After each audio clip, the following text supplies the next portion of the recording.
and this truck smells like it's gonna explode. So let me let me get over and away from this guy.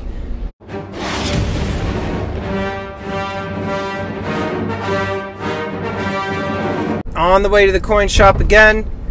Today, Steve and I are going to be discussing the differences between numismatic, semi-numismatic, and bullion coins, bars, rounds, etc., and what you should be buying when you are stacking and or collecting, what some of the benefits are of each, and what are some of the drawbacks. And this truck smells like it's gonna explode, so let me let me get over and away from this guy. What's going on, bud? Hey, good morning, Stormy. So today we're going to be discussing some questions that I get a lot. The differences between numismatic, semi-numismatic, and straight up bullion. Right. And that is a lot of the questions that I get most often. So like, what's the difference? What's the benefit of owning one over the other? You know, if they could only buy one sort of thing, what should they get? So why don't you take us through some of the things that you got here? And Sure. So, right, this is a question everybody asks all the time. They always want to know what the difference between a numismatic piece is, and then they always get confused between just bullion pieces and then collectibles.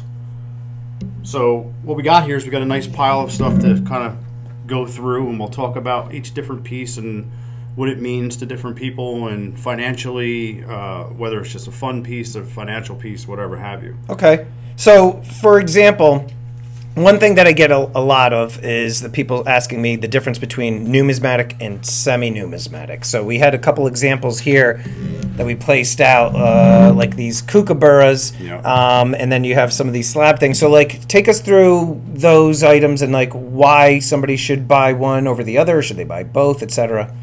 Right, so it really depends on your mindset. You know, what are you getting into the metals for? Are you doing it because it's a hobby and you enjoy it?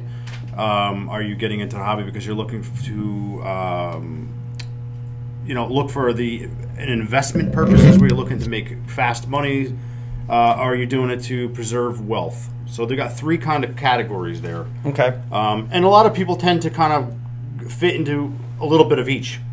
So when we're talking about the different stuff, what I normally explain to people is if you're looking to get into stacking precious metals, you know, you want to stick with like the more of the bullion type of stuff, which is the pure silver, meaning this type of stuff over here.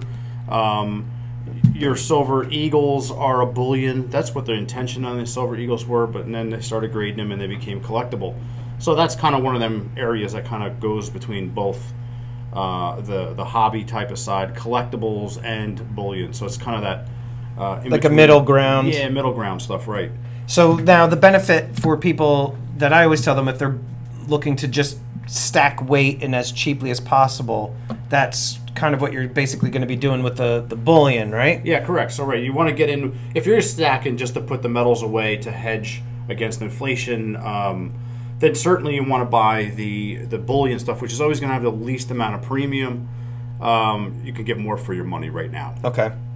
And then obviously, almost like volume discount pricing. I mean, if you were to spend a little bit, well, quite a bit more, getting a 100-ounce bar as opposed to 100 of these 1-ounce bars, right? You're gonna. Yeah. Well, the thing is, right, with the 100-ounce bar is that, you know, I think the thing that sets it apart is, you know, most people don't walk around or have the cash to just buy a $3,000 plus bar of metal, and it's when it comes to the resale end of it also, yeah, you know, you're working at a much closer margin both ways, buying in and also when you sell it, or I'm sorry, when you're right, when you go to sell it, right. So that's why the 100-ounce bars tend to be a little slower. People don't really like them, plus they're heavy. They're over 7 pounds. It's crazy. Yeah, that thing is like a little weapon. Yeah. And so now you were talking about the collectible aspect of the American Silver Eagles.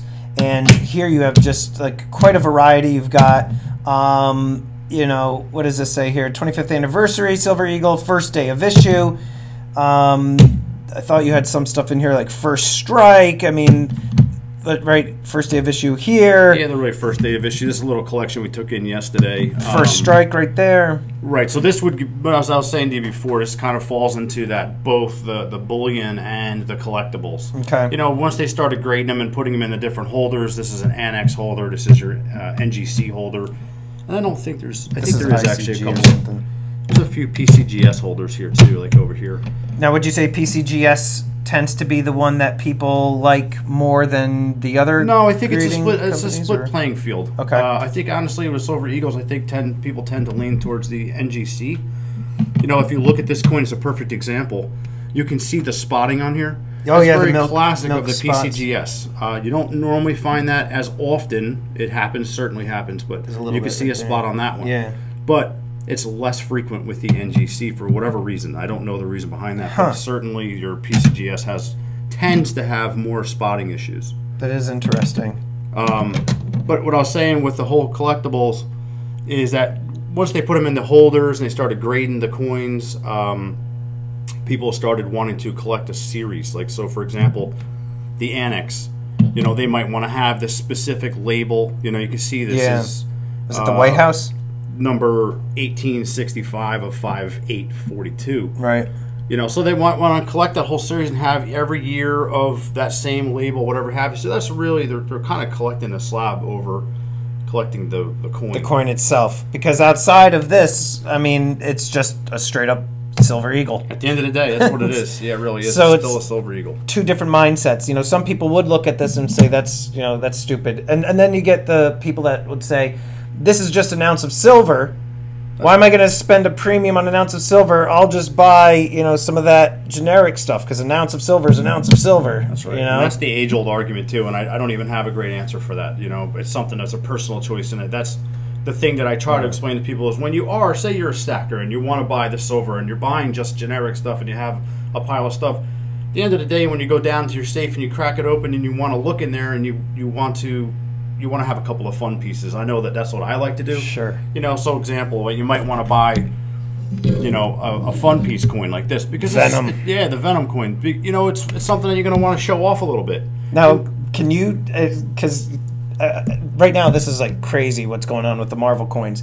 Yeah. You happened to be lucky, like myself, and were able to secure yourself some of the Wolverine Errors right here. Right here, you've got the 2018 error, and right here is the regular 2021, and you happen to have those listed on eBay, if I'm not mistaken. Yeah. So it was pretty wild when it came out known. It was just very recently. So my thought is on it. They're going to become very, very valuable as there's, you know, as far as we know, there's a really, really low. Mintage, right? Yeah, mintage 400. of the errors. It's actually like 400 is the number that's being kicked around right now. I don't think that's confirmed, but I'm pretty sure that is the number. Seems accurate to me. Like it. Yeah, from the sources that I've heard from and your sources, that seems to be the word. So it ought to be a fun piece. I think once people start sticking these in the holders, it's going to be a wild piece. Everybody's going to have them, and there's only 400 in existence. So, are you going to keep one for yourself? You know, I don't think so. It's not what I do. I've thought about it for sure, but I only have a couple of them. If I had a whole bunch, I probably would. You'd probably keep one? Yeah. But, yeah, this, and then you've got the kookaburras over here. Yeah, so again, that sort of falls into the fun pieces is what I always call those. You know, again, when you go down to your stack, these are cool to pull out. You know, I've bought some of these years ago when I was a collector, actually, before I really got into the business. And I still have them, and I still enjoy them. You know, I pull them out, and I show them to the kids and to my, you know, my nephews, and I tend to spoil them. I give them away a lot of times. But that's actually, I would argue that's probably one of the better gifts that you can actually give to, you know, a niece, a nephew, or what have you, because, you know, oftentimes, like when you and I were kids, we were getting, you know, $20 bills for your birthday or something, and you go and spend it. When we were kids, right, we could have gotten, for a $20 bill, we could have picked up like 4 or 5 of silver, right? Yeah. You know, so or close 6 probably. Imagine that. I know. You know, I would love to have had the silver. Like, so that's what I've always done. I've always given all my nieces, my nephews, my friends, parties, whatever have you.